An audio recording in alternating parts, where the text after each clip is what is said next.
Today is January 2nd. This is the spiritual reading for Sunday, December 30th. No, 31st. December 31st. I didn't get a chance to communicate because of the New Year's, and then yesterday because of the New Year, and it was just very, very busy for me. Um,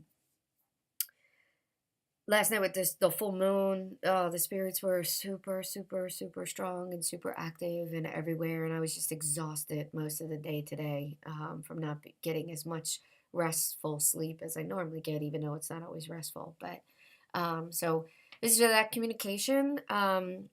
First person I want to talk about is Jonathan T. And again, I don't say last names for privacy, so if this also could be a dual message for multiple people who are Jonathan T, and that's just the way it is. But if it makes sense to you, then it's yours. You can always reach out to me, and I can let you know if you're that person or not, especially if you're unsure. But so, Jonathan T, this is from your dad. Goes by Robert. Bob. Yeah, I want to say Robert. He's a Robert. Um, Son, there's a lot of things that you can't control, and that's okay. He raised you to be in control of everything because that's the way he was. However, he realizes in death, you can't control everything. And all it's doing is stressing you out and making you angry and pushing people away that want to be with you. So he wants you to take that step back, make a list of all the things that are going on and going wrong and things that you feel you don't have control over and that but you should. And when you make that list, then look at each item and see if there is any attainable, realistic way to reach that goal or to take care of whatever's going on. If there's not, he wants you to let it go and just acknowledge that you cannot make a difference with that. And that simple little thing will make you feel so much more better, so much more relaxed, so much more free, so much more who you can be versus who your reactions are becoming. Sally P, your great grandmother, because I feel like your grandmom's still alive. Your great grandmom, because feels second generation of grandmoms. She wants you to know she's okay. You guys, I feel like you guys were close when you were younger, not necessarily as you got older, but just that's because she passed away. But when you were younger, you were very close.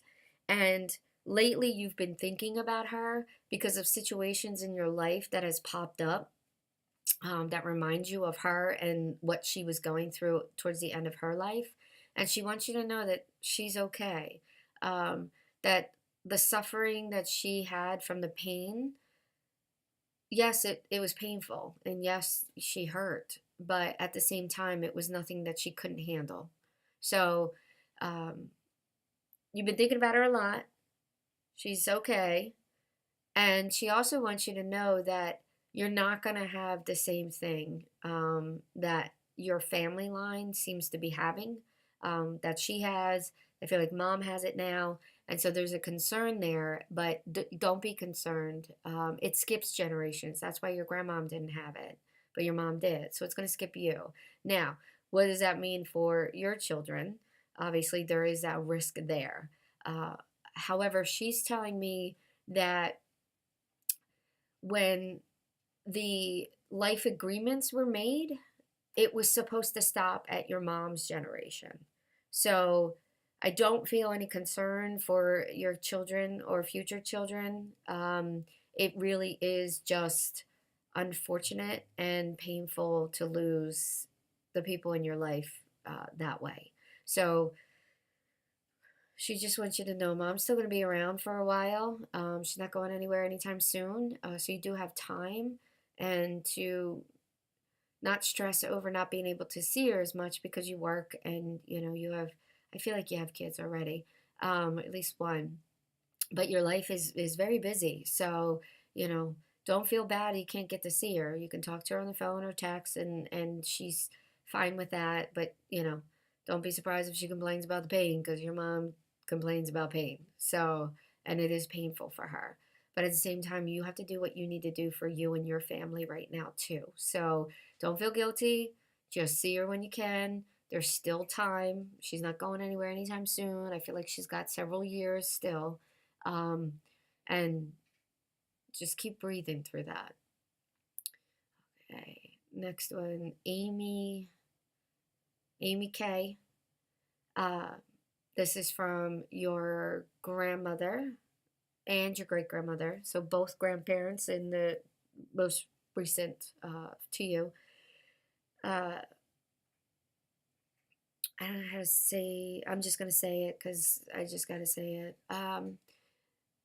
You're very good at pushing people away because you don't want to get hurt, and you want to make sure that you don't get hurt to the point where you push people away, and it's going to leave you a very lonely person, and it's going to make it very hard for you to be in relationships because you tend to, in the beginning, overdo and overdo. Like you just, it's like a switch that gets flipped. You'll do anything for that person, and like almost to the point where people think they're not respecting you, but then you get to a point where then you feel like they're changing, so you push them away. But in fact, it's not them changing, it's you changing. Your flip switches because you're doing way too much in the beginning of the relationship and overcompensating. And then when you start to feel like, okay, well, this is going on now, 8 months, a year, the person, he should be acting differently or treating you the same way you're treating them, but they're not getting that. And so then you change and you start pushing everybody away. um, you got to find that balance between that, because new relationships, I get that you want to make sure you're being accommodating and understanding and wanting to do, but at the same time, that sets a high level of barrier of unrealisticness that you expect from them. So they just want you to take that step back in the beginning of the relationship and be you. Don't be anything that you think that person wants you to be. You be you. You do your life. You live your life, because only you can truly make yourself happy.